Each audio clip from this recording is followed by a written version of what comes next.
Welcome, everybody. Tonight, we continue the prophetic judgments of the 7 seals in Revelation chapter 7. So chapter 7 is a continuation of seal number 6, as I understand it. And before we begin, we need to be very mindful of Revelation 22:11, because the days are drawing near to his return.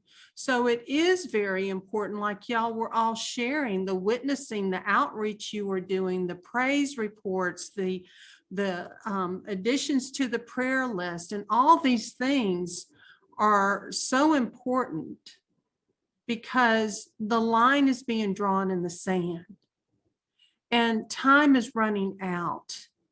And the enemy has done, sadly, a great job at deceiving many. And we know our number one enemy is deception. And those that are not in his word are being deceived and they're buying into it. Sadly, especially the younger generation. So we read in Revelation 22:11, he who does wrong, let him do more wrong. He who is filthy, let him be more filthy. He who is righteous, let him be more righteous. He who is set apart, let him be more set apart. So in essence, YHWH has done all he's going to do. He has equipped his people with his word and has allowed those that want to shun his word to do so. In other words, whichever side you choose, good or evil, be hot or cold, make your decision, because his word says, if you are lukewarm, he will spew you out of his mouth. Lukewarm is the most disgusting to him because it blends his holiness with the abominable. So the line is being drawn. The battle is on. There will be casualties, but there is only one victor. That victor is the Lion of the tribe of Judah, the Son of Man, who is head of the one new man. Paul wrote to the Ephesians, and he really emphasized spiritual warfare.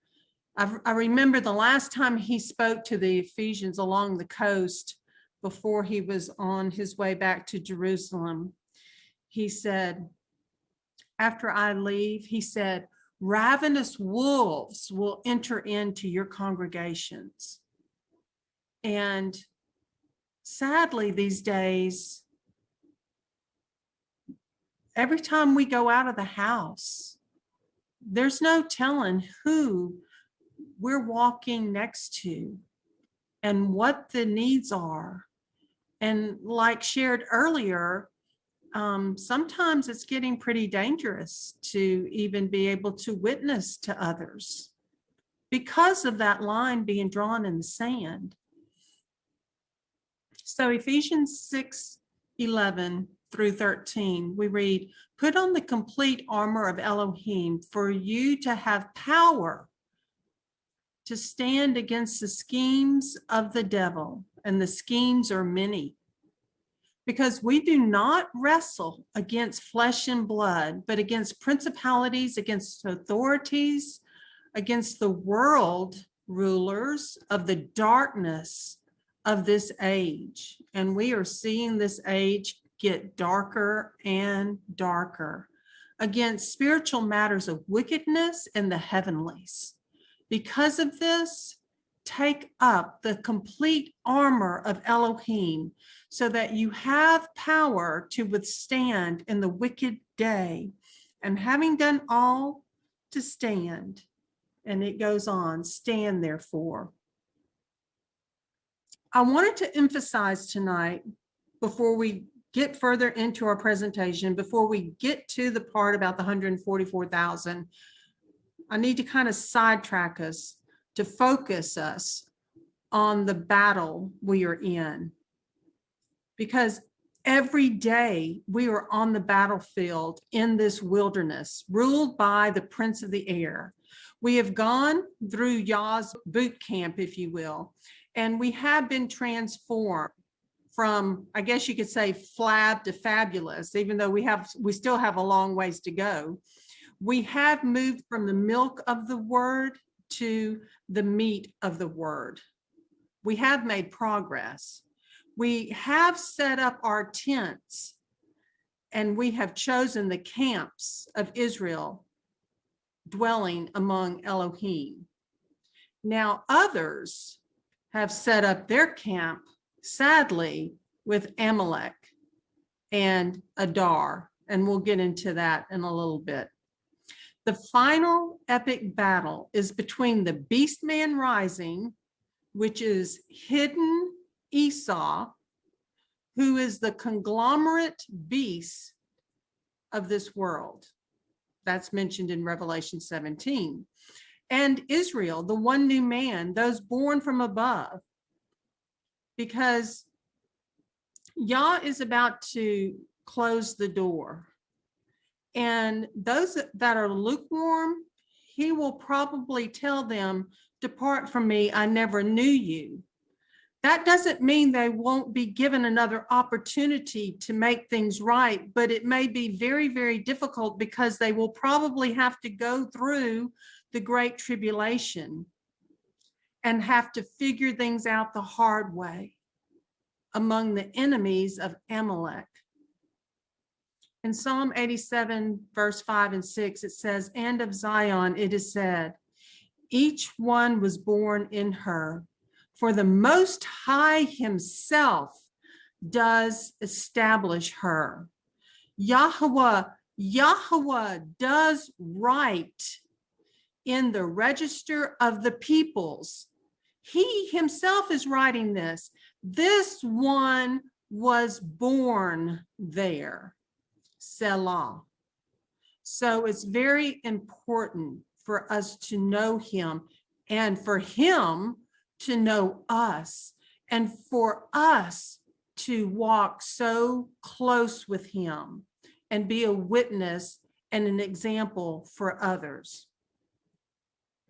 Now let's listen to the animated reading of Revelation chapter 7.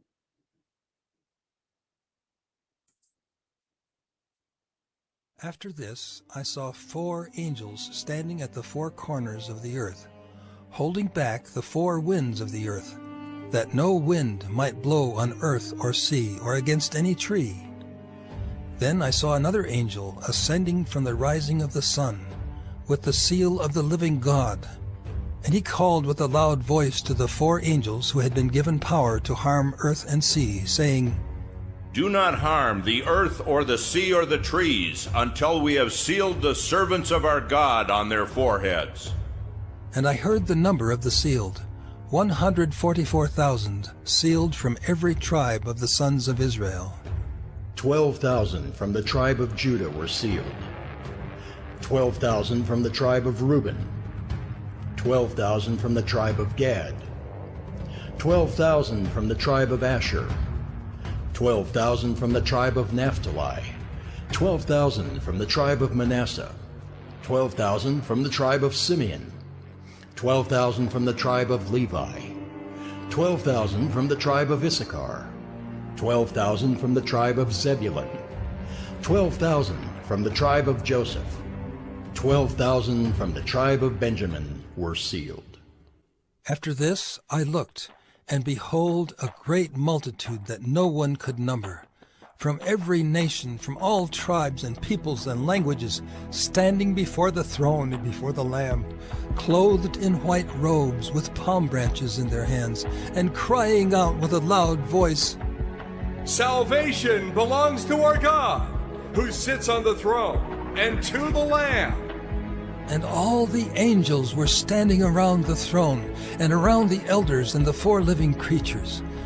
And they fell on their faces before the throne and worshipped God, saying, Amen. Blessing and glory and wisdom and thanksgiving and honor and power and might be to our God forever and ever.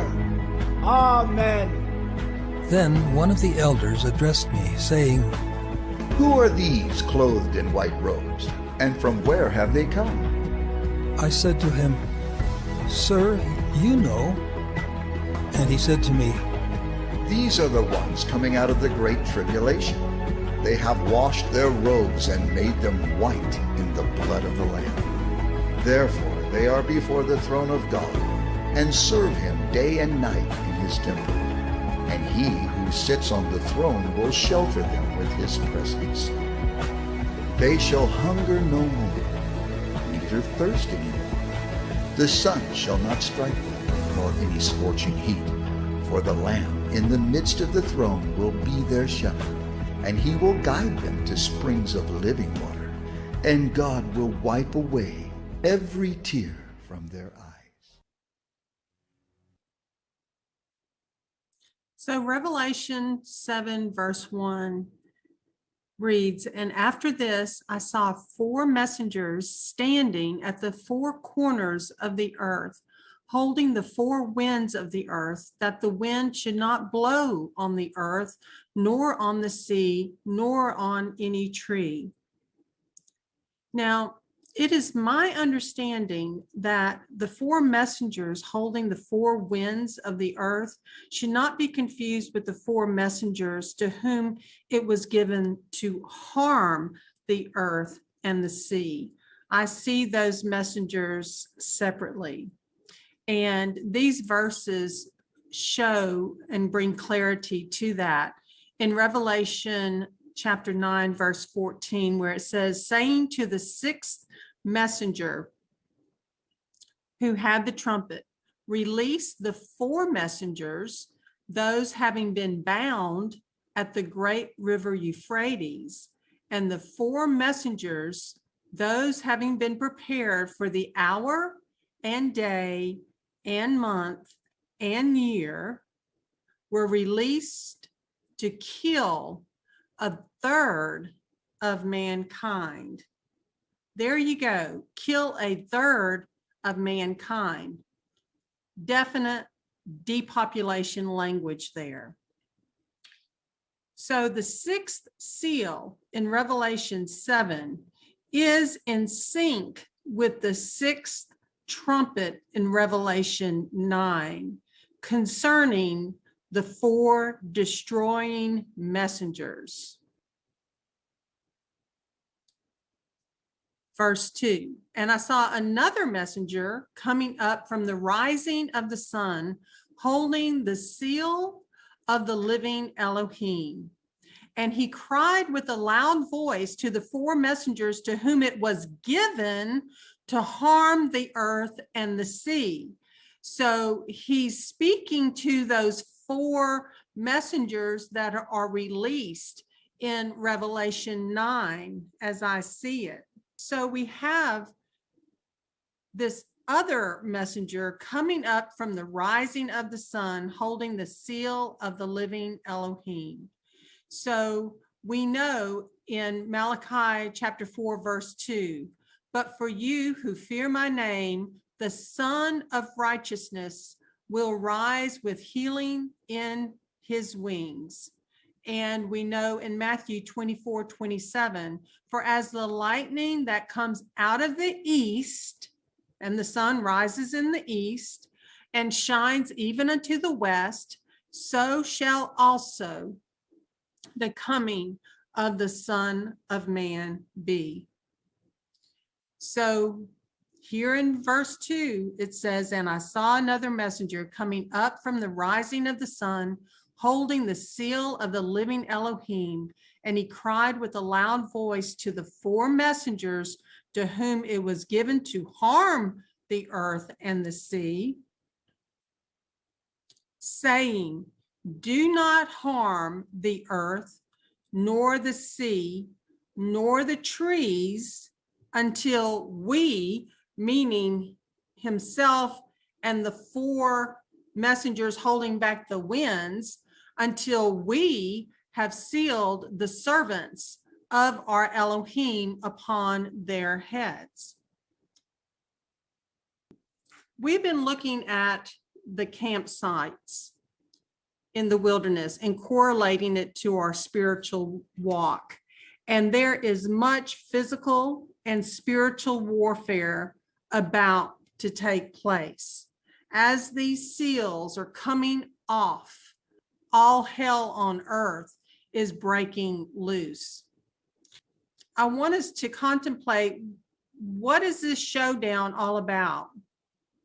We can gain insight from this first Exodus and the wilderness encampments. And that's why I'm trying to weave in these insights as we go through the book of Revelation, because the last 14 campsites equate to the book of Revelation and prepare us for the spiritual warfare that lays ahead. And again, we will know the end from the beginning, and that is why it is so important to study his entire word, and not just the front of the book, nor just the back of the book. You know, it's amazing. Why is it with any other book, the whole book is read from cover to cover, but when it comes to his word, some just emphasize portions of his word and or exclude sections altogether. In Deuteronomy chapter 4, verse 2, it says, "Do not add to the word which I command you, and do not take away from it, so as to guard the commands of Yahweh your Elohim, which I am commanding you. Do not add to his word." In Proverbs 30, verse 6, "Lest he reprove you, and you be found a liar." But the stiffest one comes from Revelation 22, verse 18 and 19. "For I witness to everyone hearing the words of the prophecy of this book. If anyone adds to them, Elohim shall add to him the plagues that are written in this book. And if anyone takes away from the words of the book of this prophecy, Elohim shall take away his part from the book of life and out of the set apart city, which are written in this book." And in some manuscripts, instead of book of life, it calls it the tree of life. And that was from Revelation 22, verse 18 and 19. So Mount Hor is campsite 33 out of the 42 wilderness camps. So the tribulation is where Amalek will again be encountered. And this will be the third encounter. So we need to prepare ourselves now and our loved ones now, because there will be massive deaths, massive depopulation. So Mount Hor is the first campsite after leaving Kadesh, the place that served as their sanctuary in the wilderness for 38 years. And this is from page 129 of volume 3 in the book Called to Canaan. We read, quote, "Joshua, the warrior, moved the army into preparedness for the expected attack from the hostile nations, knowing that Israel would meet the fierce Amalekites again." In Revelation, Yahweh's people will similarly face first the hidden locusts, as signified by the name Amalekite. The name Amalekite means hidden locusts.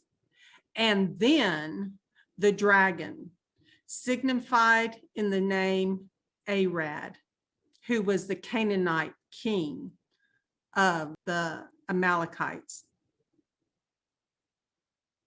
Amalek had moved from the south to Arad. The Canaanite king Arad saw opportunity to strike Israel once more. I mean, the enemy is always trying to find opportunities to strike us. And we are Israel. We are Israel, born from above, making up the one new man. Whether you have a genealogical connection to the original 12 tribes or not, everyone must come through the door of Yahusha HaMashiach. Everyone has to be washed by the blood of the Lamb. And once you are washed by the blood of the Lamb, once you enter through that door and you become his, then you are Israel. The two sticks are becoming one. The house of Judah has to go through the door as well, has to receive Yahusha HaMashiach, has to enter through the door. That's how the two sticks will become one once again, no longer divided into two houses. So Amalek had moved from the south to Arad. The Canaanite king Arad saw opportunity to strike Israel once more. The Amalekites were not only a larger force, their warriors were fierce, ruthless giants. He, Joshua, may have expected a surprise attack similar to what happened at Rephidim. The people were tense. No, terrorized. They were terrorized. Can you imagine? Once again, they allowed their minds to doubtfully focus on the surrounding predicament rather than on the almighty deliverer leading their way. And that is so important for us, to keep our mind focused on our almighty deliverer, because the battle first takes place in our mind. So the people chided against Joshua in Numbers 21, verse 4 and 5. It would be crucial for the people to pass this trial and not fail a second time. The Amalekites, now led by Arad, and Arad means the dragon, who in the form of the hidden locusts had tried to prevent the people of YHWH from going to the mountain, Mount Sinai, now would challenge them again. This time, the devil's purpose was to prevent Israel from reaching the Jordan. Do you see? Do you see the spiritual parallel? The dragon, that old serpent, Satan, will do all in his power to steer anyone away from the Sinai experience of instruction and to prevent us from crossing the ultimate Jordan to attain the promised land. That's what it's all about. He wants to usurp Yahweh's people. He wants them to fail. He wants to contaminate their very being. And that is what we're seeing take place today.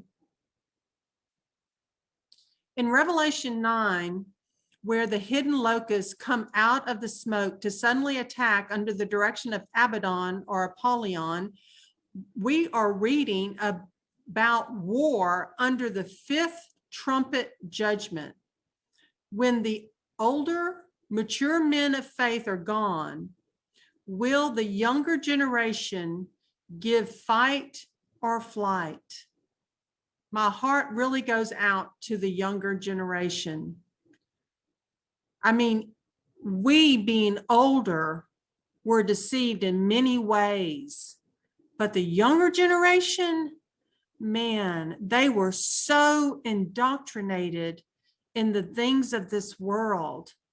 We really need to pray for the younger generation. We really, really do. So I'm going to take us on a little detour. I'm going to take us to something that occurred on Sunday. And I'm just going to give you an example, just a small example.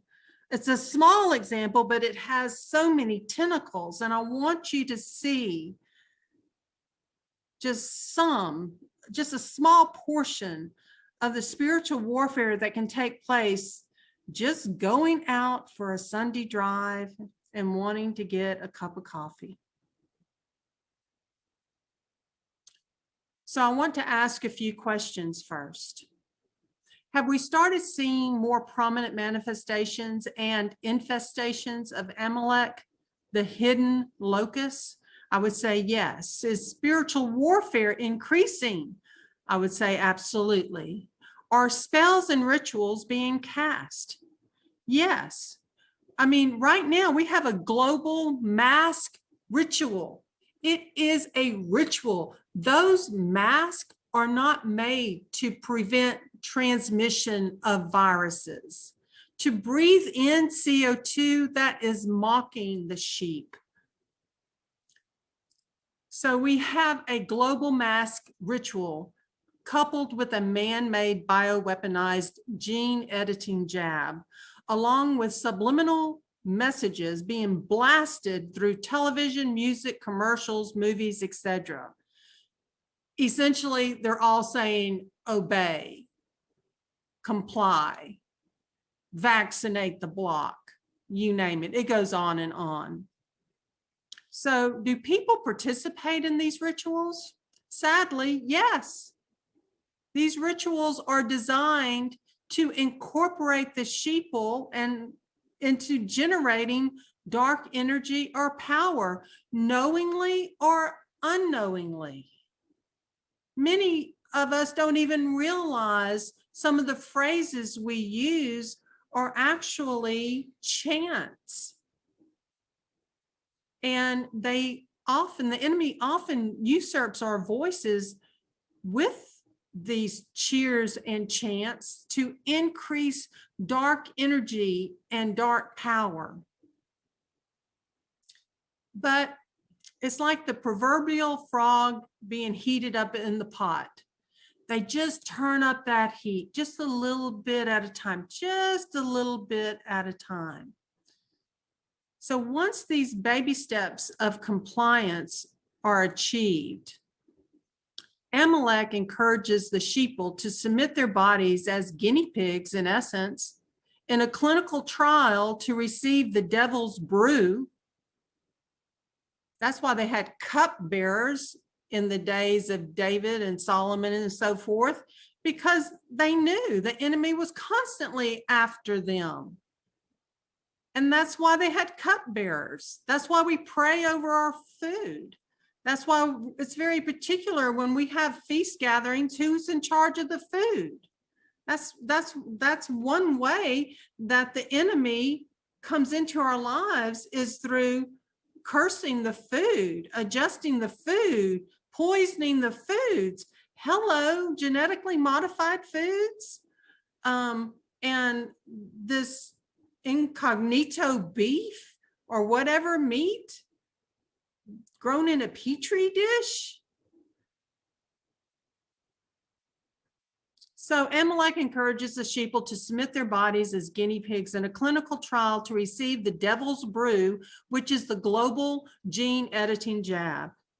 Most do not even understand what a clinical trial is, much less how this experiment will affect themselves and their loved ones, because this medication isn't even by their standard approved.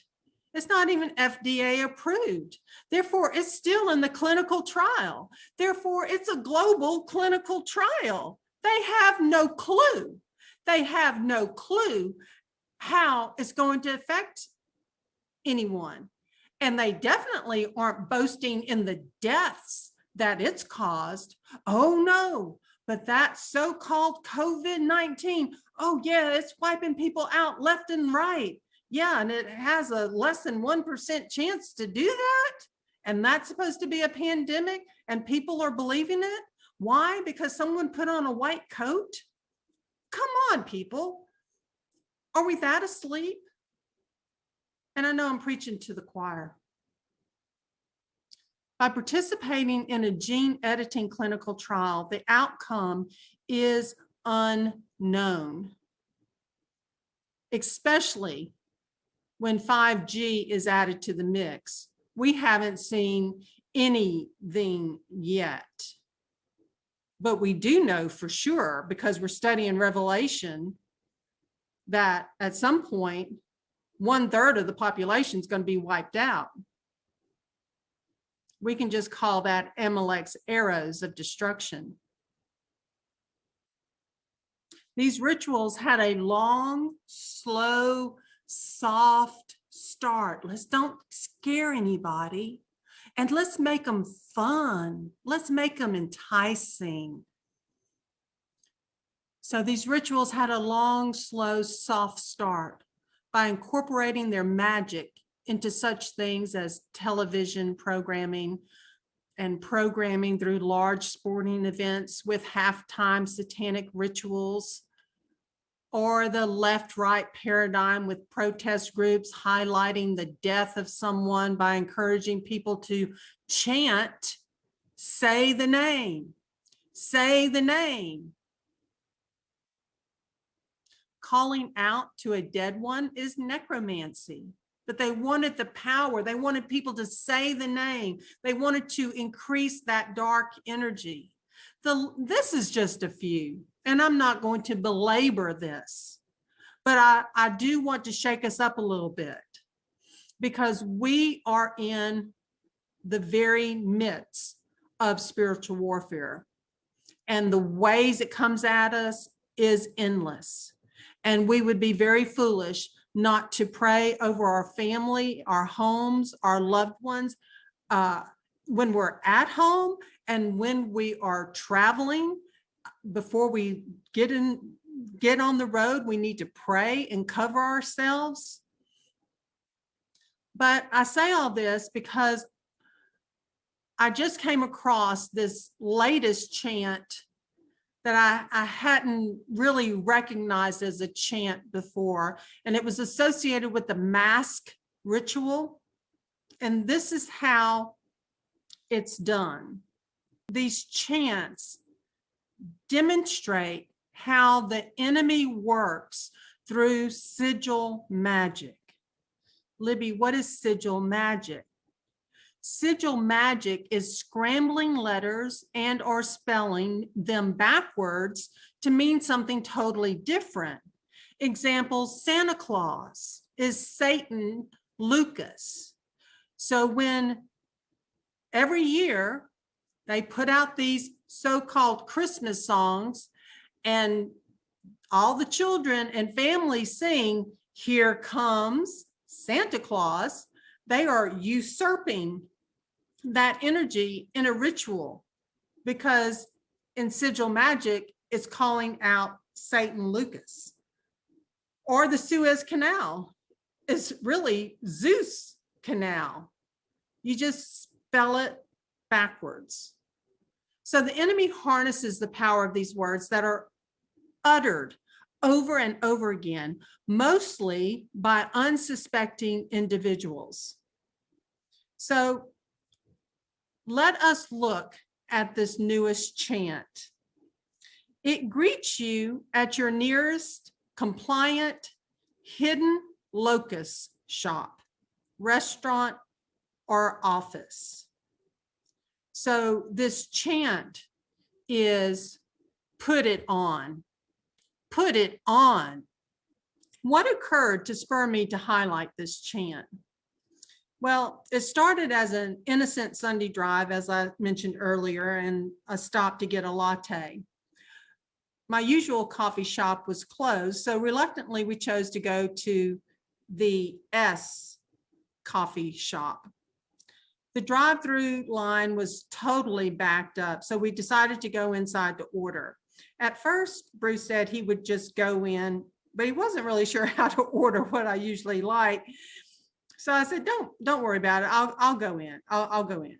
You know, it had been a long day. I was tired. I just wanted a latte. I just wanted to chill out with my husband and have an enjoyable Sunday drive. So upon entry, bam, you know, I was accosted with, "You need a mask." I said, "No worries." I grabbed a napkin instead and got in line, held it over my face. "No, you need a mask." And this guy went and got a blue disposable mask. So I placed that on top of my napkin in front of my nose. Then it escalated. "No, you need to put it on." I said, "I have it on." "No, You need to put it on. Then another girl came up. No, you need to put it on. With that, I placed their mask and napkin on their counter and left. No wonder they had a mile-long line at the drive-thru, because they weren't focused on coffee, apparently. It really didn't hit me as to what went down until Yah revealed it the next morning. You know, actually, that was just a ritual. You see, you have to decipher their phrases, since the enemy uses sigil magic. Now, did these two young people know that they were participating in sigil magic? Probably not. I think they were just some young kids and just obeying just because. Let's look at the phrase, put it on. Let's break it down. Now, you know, I used to do this more often, but it takes so much time. I got away from it and I wanted just to focus on Yah's word. But at the same time, if I don't weave some of this stuff in, we don't really pay attention to it enough. And we know spiritual warfare is going to increase. Amalek is going to attack a third time in the book of Revelation. So put it on is tup. Tup means ram, or a heavy body, such as a weight of a pendulum. As a verb, tuped or tuping. To copulate with a ewe or a sheep. At the bottom, it's used in sentences. Sentence number 1. In contrast, the surrounding hillside is dreamily serene. A modest herd of cattle browses in one field, clusters of tups, rams, and ewes with lambs in the others. A second example. Faced with that reality, hill farmers tend to focus on producing prize breeding stock, the tups responsible for show winning bloodlines. So put is tup spelled backwards. Tup, as we just read as a verb, means to copulate with a sheep. Tup as a noun means ram. The examples given in sentence usage shows an obvious association in breeding prize stock animals and show winning bloodlines. So it was interesting to find out that tup means ram. I mean, instantly I thought about Daniel, about the ram and the he-goat. Now, rams in general, in their natural, healthy existence, rams usually take care of the sheep and hold back predators. We know the he-goat in Daniel kills the ram. You know, that was when Greece was taking over Medo-Persia. But we also know prophecy repeats itself, and this will occur again. But the he-goat will attack the ram so as to affect the reproduction and delivery of healthy ewes. In our day, it may attack the ram in a different way. It may not obviously physically attack the ram, but it may very well attack the ram's reproduction by putting in the body a gene editing drug that will cause sterility or miscarriages, because the goal is to reduce the population. So in relation to Daniel, that was when in Daniel chapter 8, verse 6 and 7, and he, the he-goat, came to the ram that had 2 horns, which I had seen standing beside the river, and ran at him in the rage of his power. You know, the he-goat is actually Esau. Esau is also hidden. Esau is related to Amalek. Esau is part of the conglomerate beast. Esau's color is red, blood red, would love to depopulate the world by a third. And in verse 7 of Daniel 8, and I saw him come close to the ram, and he became embittered against him and struck the ram and broke his 2 horns. And there was no power in the ram to withstand him, but he threw him down to the ground and trampled on him. And there was no one to deliver the ram from his hand. The ram and the sheep in our day and age are being attacked. So toop means to butt, as a ram does. Toop means to cover. And interfere with that reproduction system. So the next word in put it on is it. And backwards, it is tie.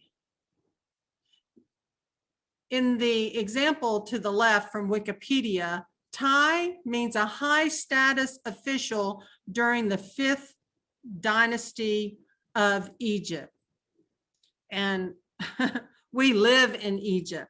The 5th dynasty of ancient Egypt is often combined with dynasties 3, 4, and 6 under the group titled the Old Kingdom. The 5th dynasty pharaohs reigned from approximately 150 years from the early 25th century BC until the mid 24th century BC. So tie is connected to a high status official during the 5th dynasty of Egypt. So we are in Egypt, and we are in Mystery Babylon. Tie also stands for Tiberius. Now, we know Tiberius Caesar Augustus was the 2nd Roman emperor reigning from AD 14 to 37. But today we know of another tie, as in Tiberius, don't we? That's the Tiberius platform that aids COVID-19 logistics delivery. While Star Trek's Captain James Tiberius Kirk, mocking us, said he grew tired of explaining the origins of his middle name, Operation Warp Speed officials are eager to highlight their version of Tiberius, a software platform designed to guide the distribution of a COVID-19 so-called vaccine. And of course, we've broken the code to COVID, a certificate of vaccination ID. And that's their goal, to jab and to track and to number as their depopulation plans progress. And then down the list, we also see targeted individual stands for tie. There is a whole website on targeted individuals. When I do the follow-up and posting of this video, I'll leave the link to this because it has so many other links that you can research in more detail. It's not a conspiracy theory. They've been able to do this for quite some time. And then tie is also associated with a woman named Bonnie Nettles. Now, I had never heard of Bonnie Nettles It didn't ring a bell. Maybe it rings a bell with you. So we'll look at her shortly, but before moving on, we know that Google and Oracle are to monitor Americans who get warp speeds COVID-19 vaccines per se for up to 2 years. Again, it's a clinical trial. It's not even approved. So who was this Bonnie Nettles that is called Ty? She was born August 29th, 1927, later known as Ty, was co-founder and co-leader with Marshall Applewhite of the Heaven's Gate New Religious Movement. Nettles died of liver cancer in 1985 in Dallas, Texas, 12 years before the group's mass suicide. Her early life, she was born and raised in Houston into a Baptist family. As an adult, she moved away from the religion. After becoming a registered nurse, she married businessman Joseph Siegel Nettles in December 1949, with whom she had 4 children. I mean, look at her. Does she look like a witch? Does she look like an occult leader?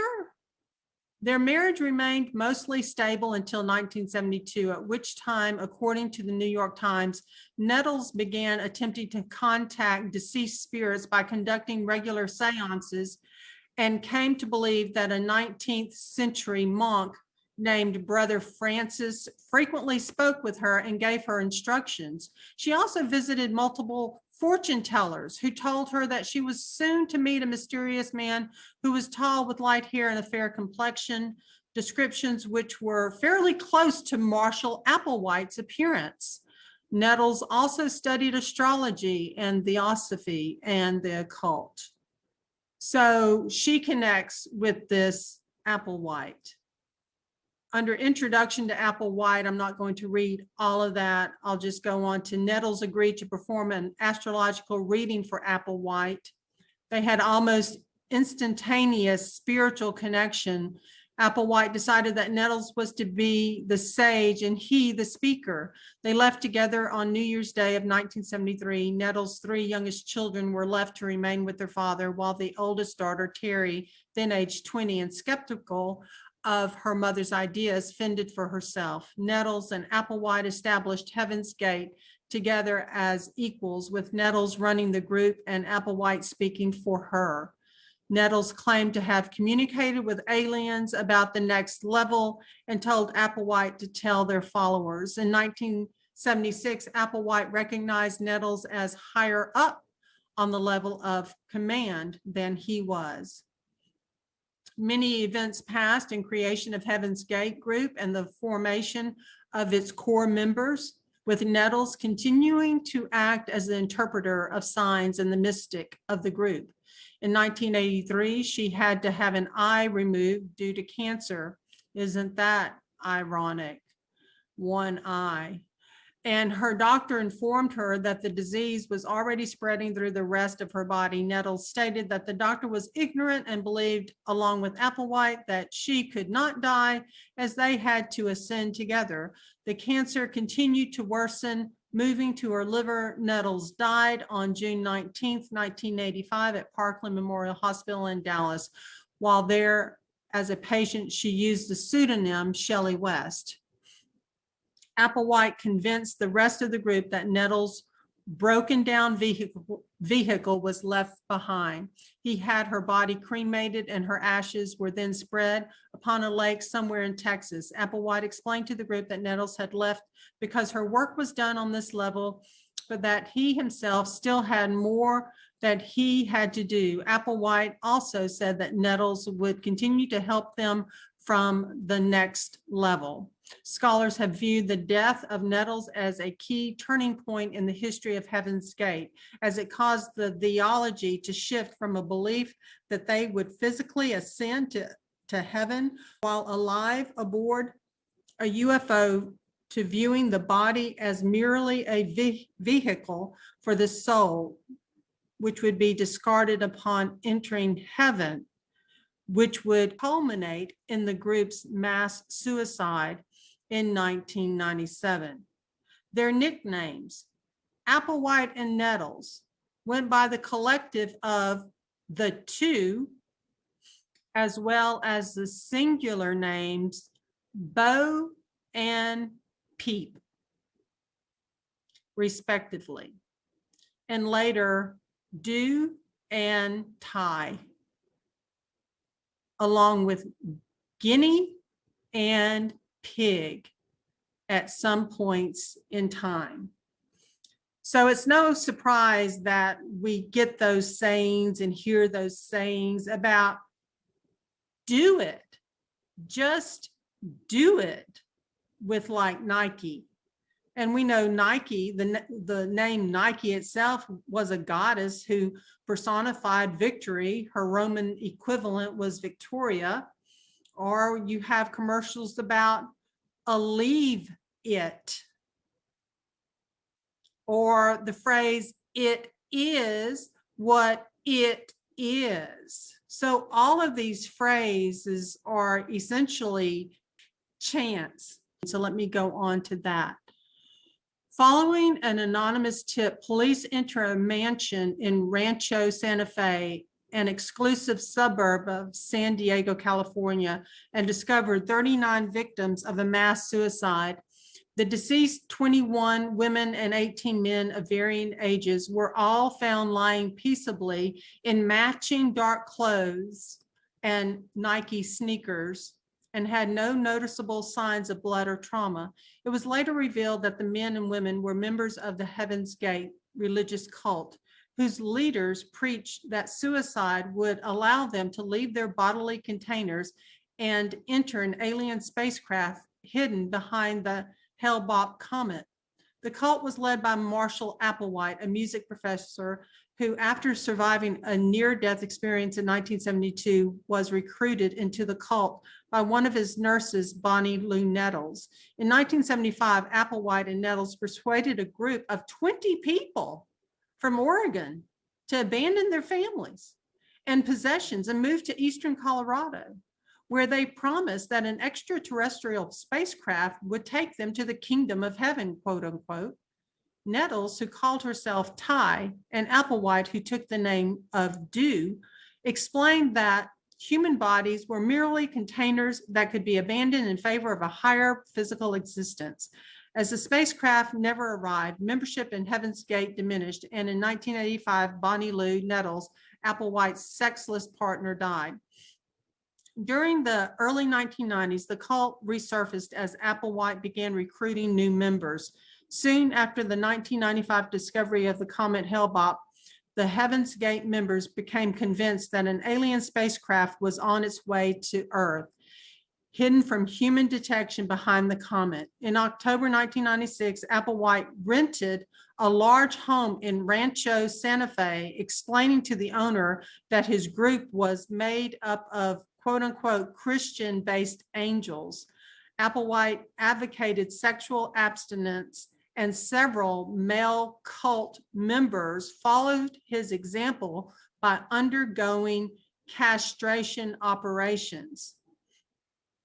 So sadly, the depth of deception is mind-boggling.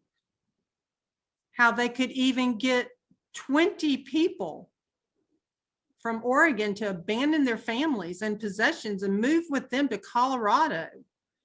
And I feel sorry for the guy that rented his house out unknowingly. I mean, that house has a scar on it, doesn't it? And sadly, the amount of loss of life because they were deceived. And again, we see that the men underwent castration. If you want to call them rams, call them rams, castrated rams, you know, because it doesn't matter if it's done physically or chemically. Today is being done chemically. For them, in this example, it was done physically. But the goal is to reduce the population and reproduction. The goal is to reduce the population of the world to 500 million. And we just saw that it would start with killing a third of mankind. This all ties in to the book of Revelation. And, and we're living in that time. So the last part of the phrase is no. Now we know the normal definition of no, an active instance of refusing or denying by the use of the word no, denial. But going down to the abbreviations, it can mean north. It also can mean number. And it also can mean nobelium, which is a chemistry symbol of NO. So nobelium is a radioactive metal. Only a few atoms have ever been made. Its half-life is only 58 minutes. It was named in honor of Alfred Nobel, the inventor of dynamite. It can only be produced in particle accelerators. So I don't know if that's of any use to us or not, but north and numbering have some significant analogies with that, because the numbering is being tracked through the Health and Human Services Tiberius system, and it's underway. The valuation of approximately 21 billion in its trading debut. In Jeremiah chapter 1, verse 14, and Yahweh said to me, out of the north, evil is set loose on all the inhabitants of the land. We know in the past that the king that attacked and exiled Israel was Assyria, and they came from the north. And we know the king that attacked and exiled Judah came from the north. So on reversed is no. It can mean for numbering, like the enemy is numbering the sheep in order to reduce the population through the goal of gene editing of the sheeple in order to create transhuman beast. So what does all this mean? Well, it just shows how this world is ruled by Satan and his minions using sigil magic chants. Each day they live and thrive in the occult and occult practices. They are the programmed death culture, and their desire is written on their Georgia Guidestones 10 commandments, including to reduce the world's population from 8 billion to 500 million. The chanting phrase "put it on" equates to numbering the sheeple, tracking the sheeple, ram breeding, gene editing the sheeple to decrease the population and create a prize breeding stock of transhumanistic iron and clay, robotic, non-thinking servants. The chant also serves to harass and target non-compliant individuals. But Yahweh, praise Yah, Yahweh is greater than all of this. But we must be ready for increased attacks and be scripture ready for responses. Why? Because this is just one itsy bitsy tiny example. So we need to be prayed up, we need to praise him, and we need to speak scripture. And honestly, I didn't have the scripture on my tongue. I wasn't really prepared. Honestly, I think Yahweh wanted me to experience that. He wanted me to experience that attack. He wanted to give me a jolt, and he did. And if I can fall asleep at the wheel per se, others can fall asleep as well. because you have to remember the acronym HALT, because you're most vulnerable whenever you are hungry, whenever you are angry, whenever you are lonely, or whenever you are tired. And I was tired. But he gave me this jolt, and I wanted to share this because Amalek is on the attack. Unconventional warfare, but make no mistake, the enemy is attacking. So what will be one of Yah's greatest defenses? Well, he's going to seal the 144,000. We read about that in Revelation chapter 7, verse 4 through 8.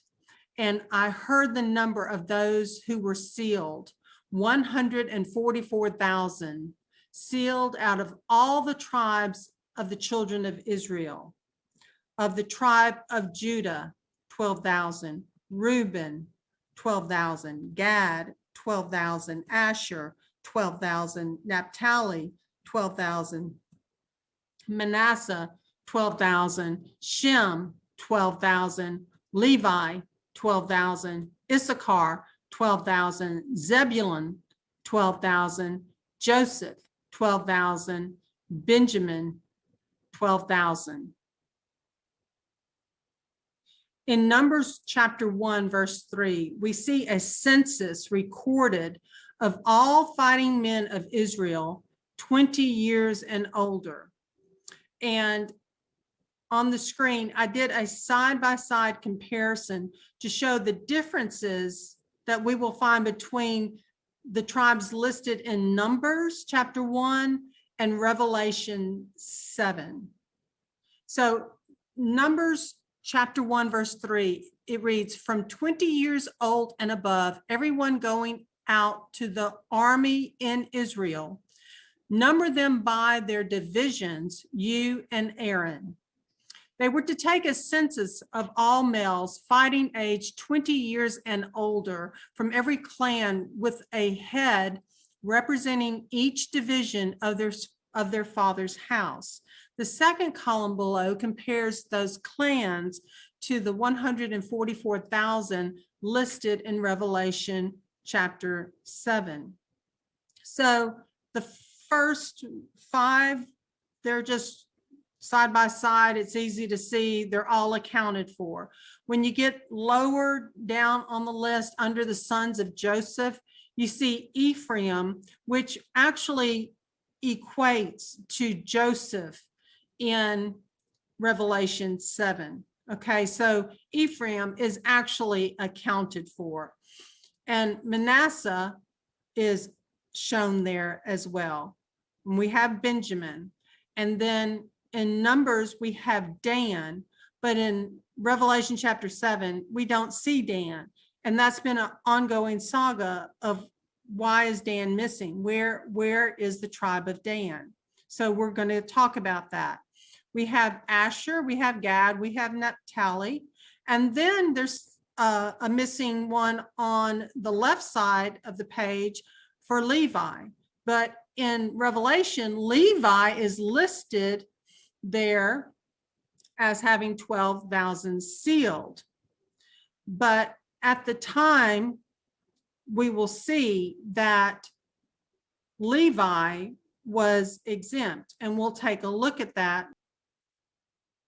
Micah chapter 7, verse 14 reads, shepherd your people with your rod, the flock of your inheritance, who dwell alone in a forest in the midst of Carmel.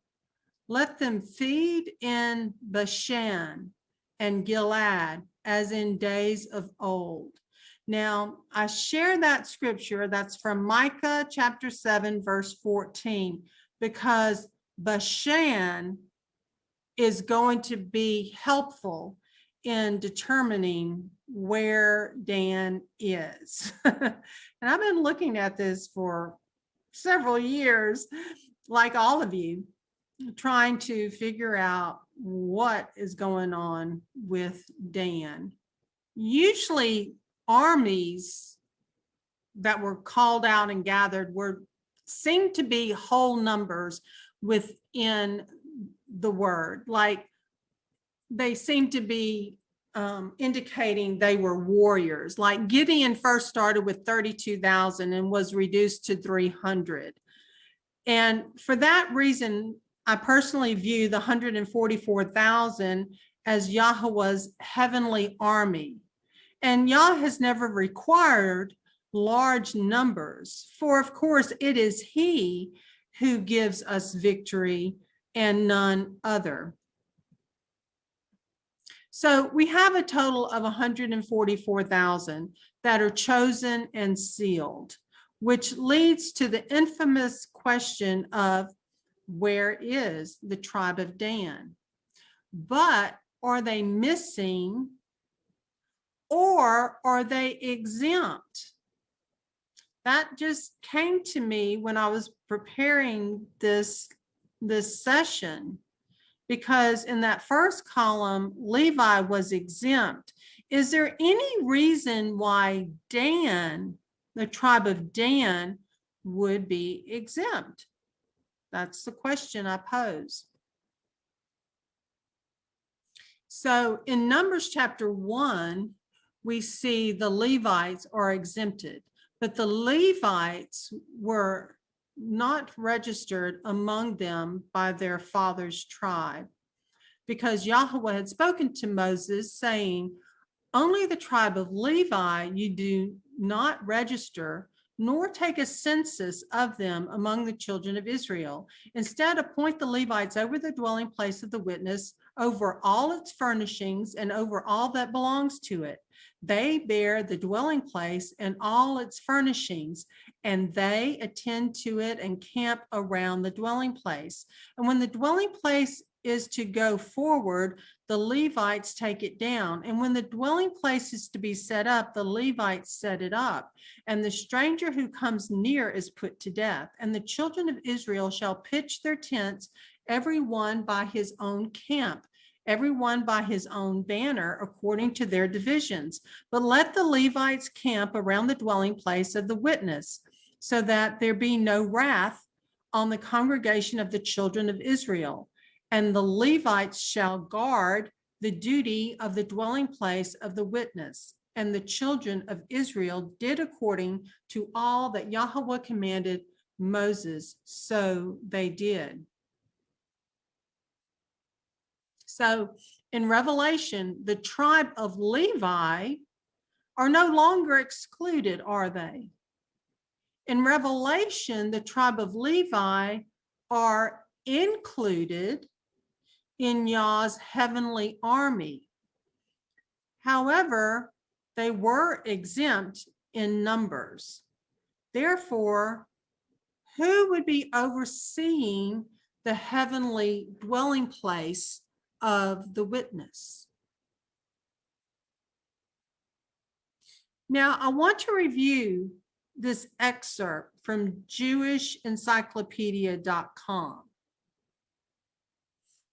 because it presents two polar opposite views. And personally, I considered Dan, the tribe of Dan, at one point as a possible type of Antichrist, because I correlated it to Yah calling his 12 disciples, which Judas Iscariot was one of, and he turned out to be an Antichrist spirit. And I said, well, it would kind of make sense, wouldn't it be, that there'd be maybe one tribe that has the Antichrist spirit? But I've kind of come away from that. But I'm going to present both sides, both views that are contemplated these days. So, but Dan became the very type of evil doing. He was placed to the north, Numbers 2, verse 25, this being the region of darkness per this write-up, and evil in Jeremiah chapter 1, verse 14, because of his idolatry, which wrapped the world in darkness. Now, yeah, one of the golden calves of the northern house of Israel was set up in Dan. But I mean, the whole house of Israel would go to one of the two sites of the golden calves that were set up. So really all Israel was sinning. Still further goes a tradition. I thought that was interesting. We're getting into tradition. Still further goes a tradition which identifies the serpent and the lion in Genesis 49:17, where it says, Dan is the serpent by the way, and adder by the path, that bites the horse's heels so that its rider falls backward. Still further goes a tradition which identifies the serpent and the lion with Belial.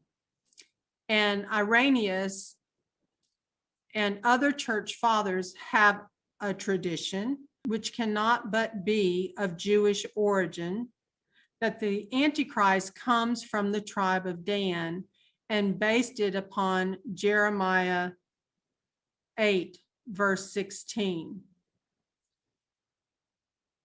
The snorting of his horses was heard from Dan, a verse referred also in Genesis 43 to Dan's idolatry.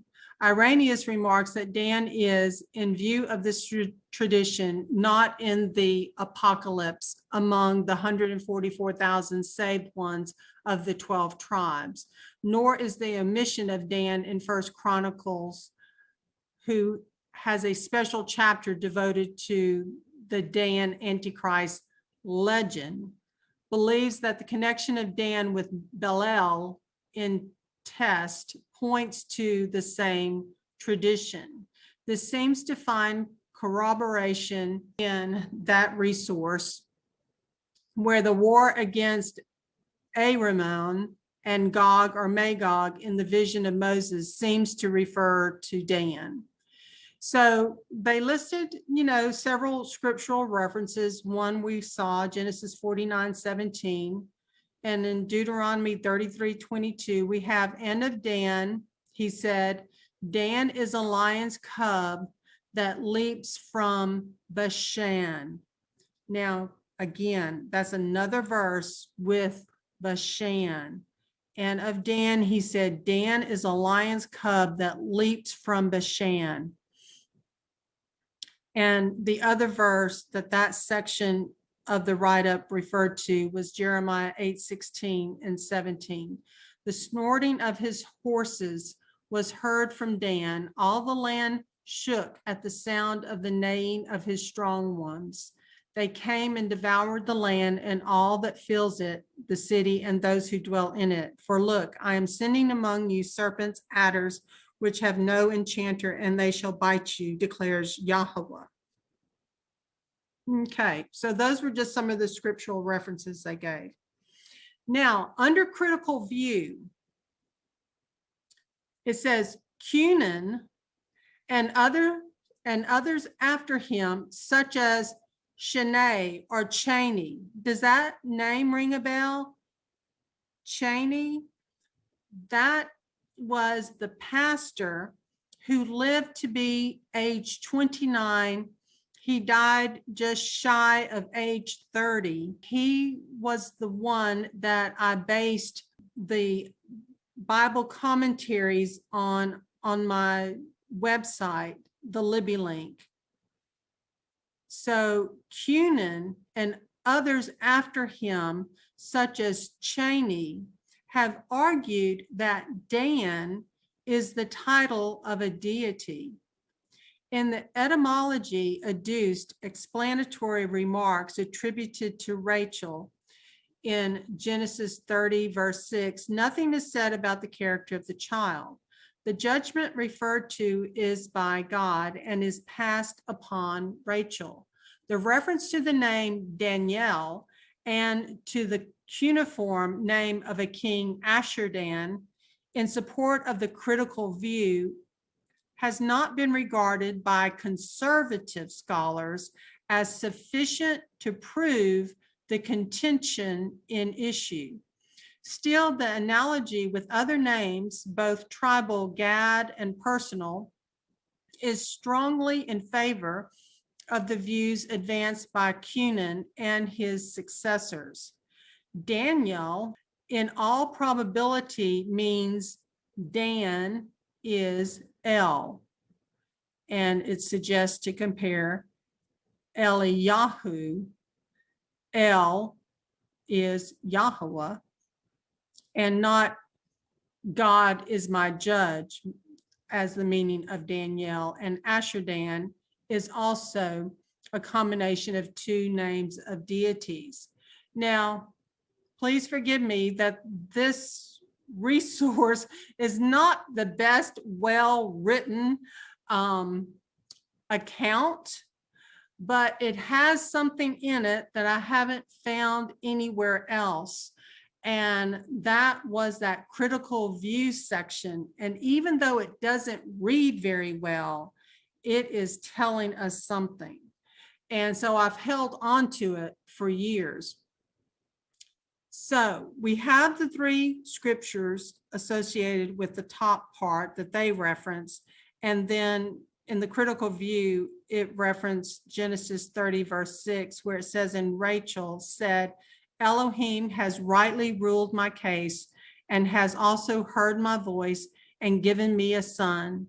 So she called his name Dan.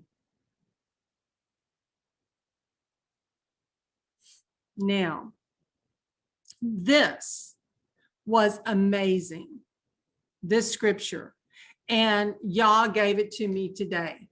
And how did he give this to me? Well, we're doing our Omer count, right? Well, in the back of my mind, I kept on remember, I still have to read day 18 and day 19. I didn't have time to read it, and then I put it off and I'd put it off, and I said, well, I need to go back and start reading day 18 and 19 because I was on track with all the other days, but 18 and 19. So I start reading, and lo and behold, Psalm 68, verse 15 through 18. And a mountain of Elohim is the mountain of Bashan. A mountain of Elohim is the mountain of Bashan. A mountain of peaks is the mountain of Bashan. O mountain of peaks, why do you gaze in envy at the mountain which Elohim desired to dwell in? Yahweh even dwells there forever. Let me read 16 again. O mountain of peaks, why do you gaze in envy at the mountain which Elohim desired to dwell in? Yahweh even dwells there forever. The chariots of Elohim are 20,000, thousands of thousands. Yahweh came from Sinai into the set-apart place. You have ascended on high. You have led captivity captive. You have received gifts among men, and even the rebellious, that Yah Elohim might dwell there.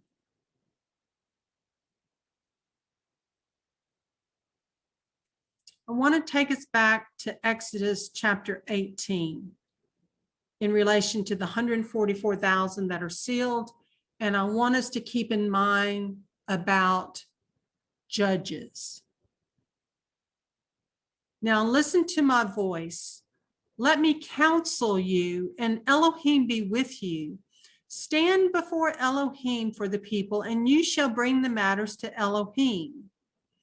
And you shall enlighten them concerning the laws and the Torah, and show them the way in which they should walk and the work which they do. Now, this is Jethro, Moses's father-in-law, giving Moses advice.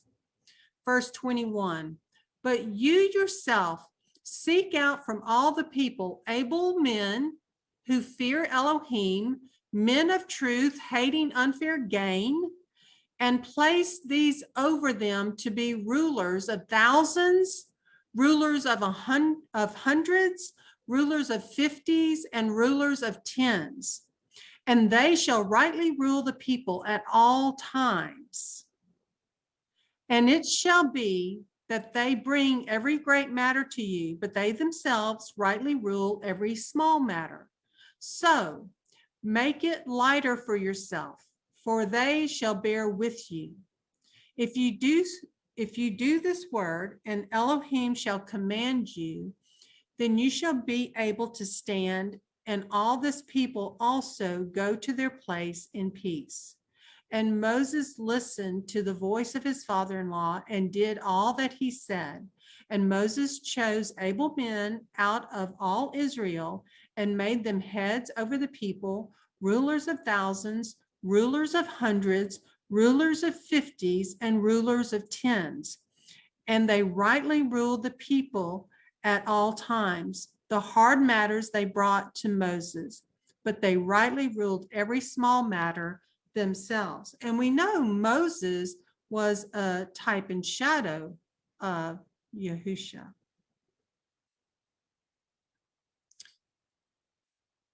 I looked up rulers of. In 1 Chronicles 22:17, it says, and David commanded all the rulers of Israel to help Solomon his son.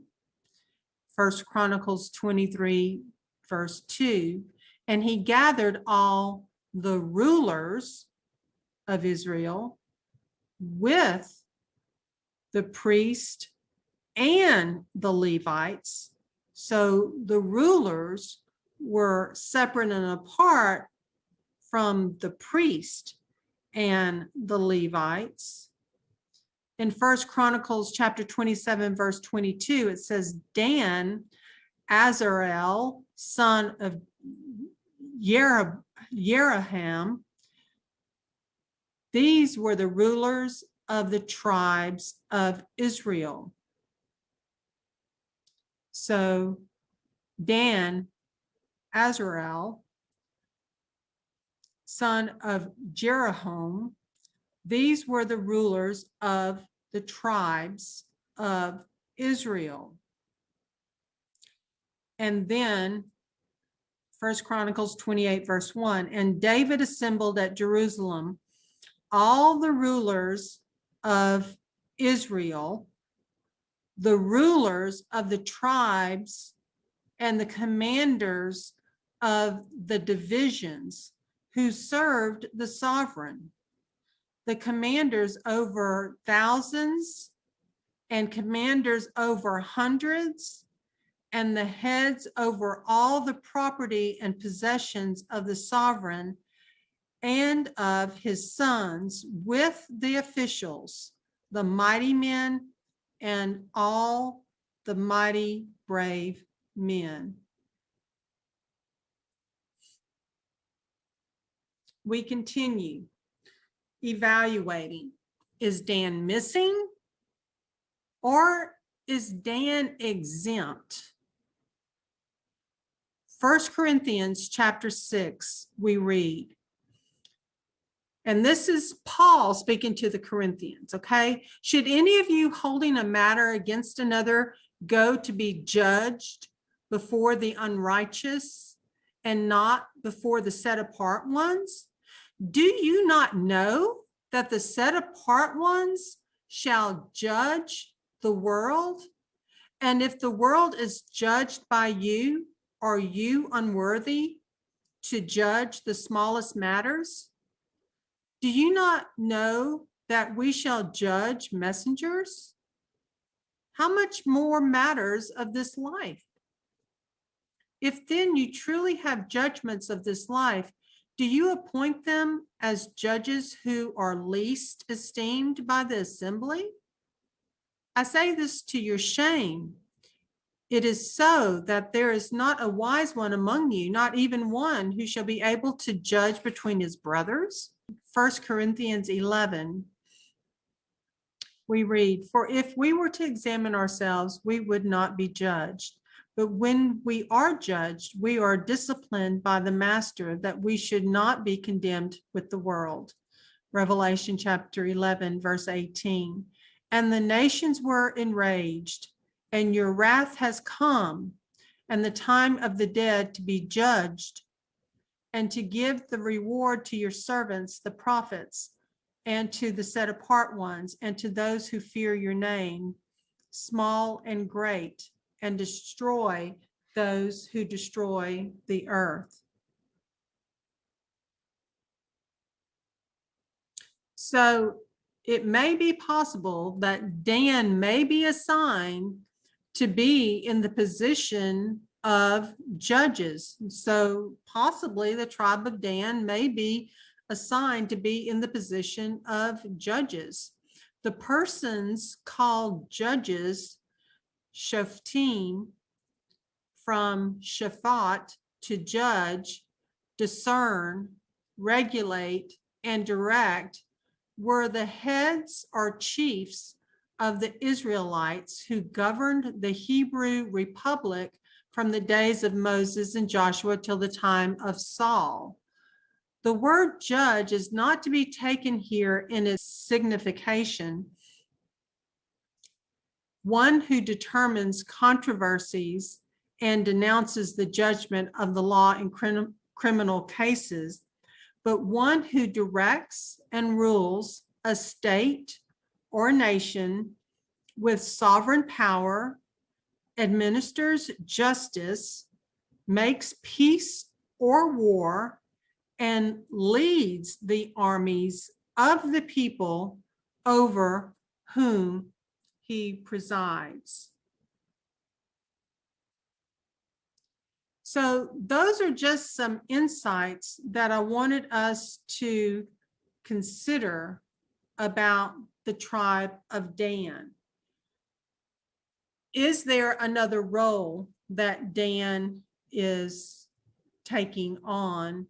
And is that the reason why that tribe was not included? So that is something, that's a new take, a new angle I have never taken before.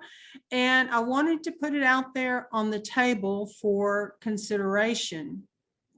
I believe Samuel was from the tribe of Dan. Samson was from, I believe, the tribe of Dan. So I don't want us to write off Dan. I want us to go ahead and just take one chapter at a time and look at these possibilities. And this is all real new. I mean, there's some more depth I could go into with this, and I haven't fully developed it, but there's something to be said about this, especially in that critical view that was brought out by Cheney and the others. It's just something to contemplate,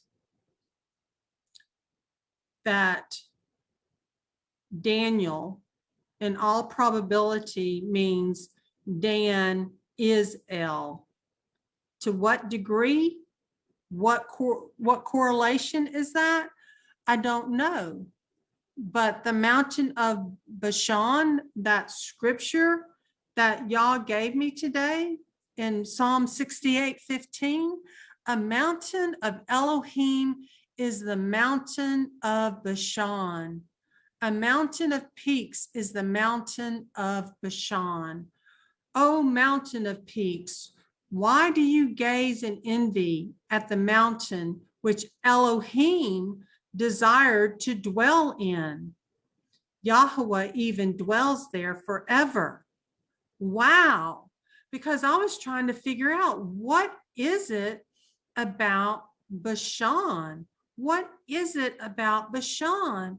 And so when I read Deuteronomy 33:22, it says, and of Dan, he said, Dan is a lion's cub that leaps from where? From Bashan. So that is food for thought. And we'll close with that, and then we'll continue with Revelation 7 in our next session.